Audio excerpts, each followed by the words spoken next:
But I humbly ask for you to look at the merits of this bill from top to bottom, from the investments we make in public schools, to the parental options, to secure their God-given right to direct the education of their children. I ask you to give it a really, really close look. It would be the last and best pitch for a school choice measure championed by Governor Greg Abbott.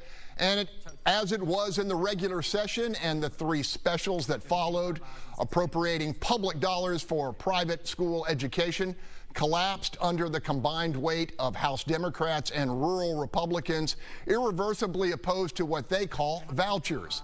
In the end, even linking billions of additional dollars for existing public schools failed to prove persuasive. Mr. Rainey, are you aware that if your amendment goes on to this bill, that the historic funding to public education, including teacher pay raises, will be lost? Yes, I am. Okay, so you're willing to give up that historic funding? I have visited with my school districts, and they were so concerned about this, and there are other people in the district too, about this costing so much that they're willing to forego that at this point. And I hope and pray that the governor calls back and separates these issues so we can make sure we give the teachers the pay raise they're due. And so the unholy alliance, as some see it, held.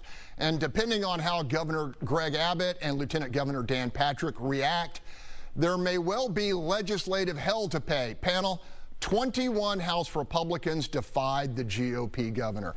Paul Castro, you're in the trenches of education. What do you make of this vote? Yeah, so first of all, if a quarter of Republicans sided with the Democrats to kill the bill, someone has to ask, why would that happen? What, if their own self-interest, their community self-interest compelled them to make this vote, trust them. They knew what's right for their communities. That is why we have a separate legislative session or issue on this. If this is such a great bill, what should happen is the governor should call them back, separate the two, and let's get school funding passed. There's, $55 billion that are on the table that have to be there to support the 50 million kids in public schools. And then let's look at the merits of vouchers separately and vote that separately up and down. This was not a good bill. It rightly died. All right, Marcus, what's your take here? You have not thought this was a good idea. Well, I haven't thought this was a good idea simply because I thought our emphasis should be on making the schools better. The reason parents want to choose is because the schools in their area lack, and apparently we have enough funding to cause those schools to not lack. We're just not doing so. And I agree. And shame on the legislator that tried to shame the representative for talking about not wanting to fund teachers. Legislation to fund teachers should be on the table and separate and apart from anything else. And it should have been on the table decades ago. So shame on him for trying to shame the representative. Yeah, there was a leverage play here, Holly, but there are a lot of very disappointed families in Texas right now. Absolutely.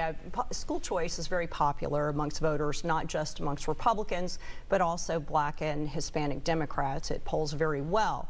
There's no secret that they chose Representative Rainey out of College Station to carry this amendment to kill school choice for this session. Rainey's not running for re-election. He caught himself and corrected himself. He said at first he talked to his school districts, and then he added, some people in his district, but his district actually supports school choice. I don't think that the governor will be able to get it passed this year, but it is going to play into the Republican primaries coming up. I think we're going to see some hard-fought primaries, and those 21 Republicans are going to be special targets because of this. As far as the fear-mongering about this kind of program destroying public education, there are 31 other states that have school choice programs. We've seen vast improvements, especially in the state of Florida, where the biggest improvements were amongst those students who needed extra help. We saw huge improvements in student achievement for minority students in particular. All right, Tamara Bell, look, wins for Democrats in Austin are rare. This is one, But you think they got it right on this, right? Absolutely. And let me be clear, HISD has school choice. Your child, if they want to be a doctor, they can go for high school for health profession.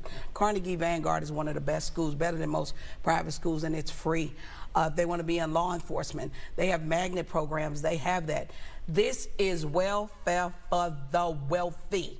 Because if you're getting $10,000 to go to a school such as, let's say, St. Anne's or something, you're going to be there for 1 month.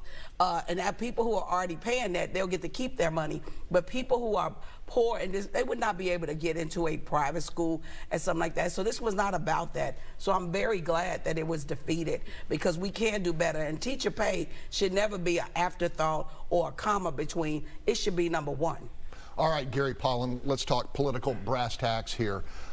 Greg Abbott used a lot of political capital trying to push this through. What happens next? Does he, bury his dead and move on, or does he bring it back? Well, he has a couple of options, one of which I think he needs to look at how Rick Perry operated as governor. And Rick Perry communicated extensively with the legislature. Rick Perry was seen on the floor of the legislature regularly working for his priorities. So I think Greg needs to think about doing that. I think he needs to bring in the 21 who voted against him. They have legitimate concerns that they've mentioned. I mean, if they talk to their school districts, remember, in a lot of these rural school districts, that is the industry of the city. That's it. They don't have much else going. So talk to them and see what needs they have, see if he can modify the bill to satisfy their concerns. He can't do that. He's not going to get the votes. Then they go to the political angle, stand in line. We already have the pro-Paxton forces going after legislators who voted to impeach Paxton, and now we're going to go after 21 Republicans who voted against school choice to see if we can get rid of them. And I guess it can happen. Abbott is a phenomenal fundraiser, so I guess they can go that route. But I'd certainly try to talk to the people first. Quickly, Paul, is this a win for public school superintendents? Without the funding that goes with it, no, there wasn't a win there. All right. We're going to leave it right there.